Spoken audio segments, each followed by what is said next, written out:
हरि ओम श्रीराम जय जय राम संकट मोचन वीर हनुमान।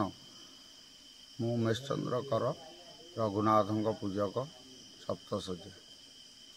सप्तशଯ୍या कहले सप्त ऋषि जोग साधना पीठ। सप्त ऋषि जोग साधना करी राम लक्ष्मण सीता को पूजा करते।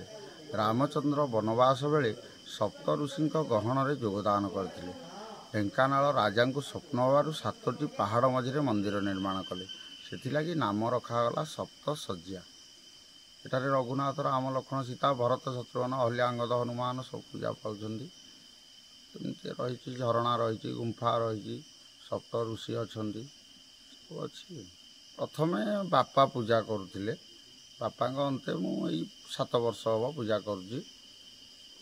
चली प्रभु महात्म्य बहुत जी जहाँ मानसिक करे निश्चय पूर्ण हुए। 7 दिन टे बारिक रहिले ठाकुर नाम निश्चय पूर्ण हुए। बहुत लोक भी उपकृत होती होगे जल सुविधा सबू हेले लोक मैंने आहरी अधिक अधिक आसते। रास्ता घाट विद्युत पानीर सुविधा ये सब टी हवा दरकार। ये उन्नति पार्क फार्क टे हेले पिला माने आसी खेला बुला करते सब आसते। भक्त समागम टी अधिका हाँ। आमर श्रीराम नवमी मुख्य पूजा। राम नवमी आमर ये ठाकुर अभिषेक हुए। अलंकार मान सब आसे। अलंकार भी ठाकुर लगे। रज 4 दिन एमती मेला हुए। भिड़ बहुत हुए। डिसेम्बर जानुरी टी भोजी भात लोक समागम टी अधिका हुए। आपण आसतु प्राकृतिक सौंदर्यर उपभोग करंतु। आसी ठाकुर रघुनाथ जहाँ मानसिक कर जातु निश्चय पूर्ण हम।